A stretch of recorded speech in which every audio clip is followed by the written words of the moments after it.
అధికారులు ఏ విధంగా స్పందించారు మేడం? మీ నియోజకవర్గ రైతులకు ఏం చెప్తారు మేడం? నీళ్లు వస్తాయి, రాకుండా ఎక్కడికి పోవు. గతంలో ప్రయత్నం చేసినాం, ఇప్పుడు ప్రయత్నం చేసినాము. నీళ్లు రాకుండా పరిస్థితి అయితే లేదు. డెఫినెట్ గా చివరి ఆయకట్టు వరకు ఈ ప్రభుత్వం నీళ్లు అందజేస్తుంది. దాంట్లో ఎటువంటి ఇది లేదు. కాకపోతే ఇద్దరు ముగ్గురు అధికారుల నిర్లక్ష్యం వల్ల సరైన క్లారిటీ ఇవ్వలేకపోతున్నారు. ఆ క్లారిటీ ఇచ్చింటే ఇంత డిస్టర్బెన్స్ కూడా ఉండేది కాదు. డెఫినెట్ గా వీళ్ళ అధికారులు చేసిన చిన్న చిన్న పొరపాట్ల వల్ల డెఫినెట్ గా రైతులకైతే ఎఫెక్ట్ పడకుండా చూసుకున్న బాధ్యత మా అందరి మీద ఉంది.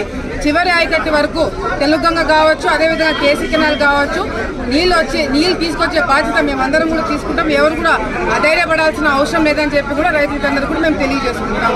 ఐఐబీ మీటింగ్ కి పిలిచి ఇరిగేషన్ అధికారులు మీటింగ్ కి పిలిచి మేము అడిగిన ప్రశ్నలకి సమాధానం చెప్పలేకపోతున్నారనే ఒక బాధ తప్ప నాకు తెలుసు. మాకు నీళ్ళు ఎట్లా తెప్పించుకోవాలో మాకు తెలుసు. ప్రతిపక్షంలో తెప్పించుకున్నాము, అధికారంలో తెప్పించుకున్నాము. మేము తిప్పలు ఎట్లా పడతాము, చివరి ఆయకట్టు తిప్పలు మేము పడతాం. కానీ డీసీలని, తెలుగంగ చైర్మన్ని, కేసీ కెనాల్ చైర్మన్ని, మమ్మల్ని, కడప జిల్లా వాళ్ళని అందరినీ కూడా పిలిచి అధికారులు సరైన బాధ్యత తీసుకొని సరైన సమాధానం చెప్పలేకపోతున్నారనే ఒక బాధ తప్ప వేరేది ఏమీ లేదు. ఇది చంద్రబాబు నాయుడు గారి దృష్టికి తప్పకుండా తీసుకుపోతాము, మంత్రి గారి దృష్టికి తప్పకుండా తీసుకుపోతాము.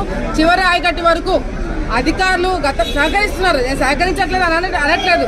కానీ ఒకరో ఇద్దరు అధికారుల వల్ల మొత్తం సిస్టమ్ అంతా కూడా డ్యామేజ్ కాకుండా బాధ్యత తీసుకోవాలి. కలెక్టర్ గారికి కూడా మేము స్పెసిఫిక్ గా ఎక్కడెక్కడ పొరపాట్లు జరుగుతున్నా ఆమె కూడా చెప్పడం జరుగుతుంది. మళ్ళీ పొరపాటు మళ్ళీ ఫ్యూచర్ లో రాకుండా మేము స్ట్రిక్ట్ యాక్షన్ తీసుకుంటాం. ఇప్పటికే సంవత్సరం అయిపోయింది, సంవత్సరం దాటిని ఇప్పుడు కూడా కథలు చెప్తున్నారు వీళ్ళు. సింపుల్ గా ఒక క్వశ్చన్ అడిగినాను, ఆలగడ్డ రైతులకి నీళ్ళు ఎట్లా తీసుకొస్తారు అంటే పైన ఆకాశం చూపిస్తున్నారు. గతంలో అట్లా చేస్తున్నారు, ఇప్పుడు అట్లా చేస్తున్నారు. కానీ అట్లా కాదు. నేను చంద్రబాబు నాయుడు గారి దృష్టికి చాలా క్లియర్ గా తీసుకుపోతాము. ఆలగడ్డ ప్రాంతంలో రైతులకి కావాలనే ఎవరో ఇబ్బందులు పడుతున్నారు, కావాలనే నీళ్లు రాకుండా చేయాలని కొంతమంది ప్రయత్నం చేస్తున్నారు. అది ఎవరనేది కూడా బయట పెడతాము. రైతులకు గిట్టుబాటు ధర దాని విషయం కూడా ఏమన్నా చెప్తారా మేడం? చూడండి, రైతుల గిట్టుబాటు ధర కావచ్చు, రైతులు పంట నష్టం కావచ్చు, జొన్న కొనుగోలు సమస్య కావచ్చు, ఇవన్నీ కూడా ప్రభుత్వం దృష్టిలో ఆల్రెడీ ఉంది. ముఖ్యమంత్రి గారు దానికి సంబంధించిన బడ్జెట్ సంబంధించిన సమావేశాల్లో కొద్దిగా ఎట్లా సర్దుబాటు చేయాలనేది కొంతగా డిలే అవుతుంది తప్ప రైతుకి నష్టపరిహారం తప్పకుండా వస్తుంది.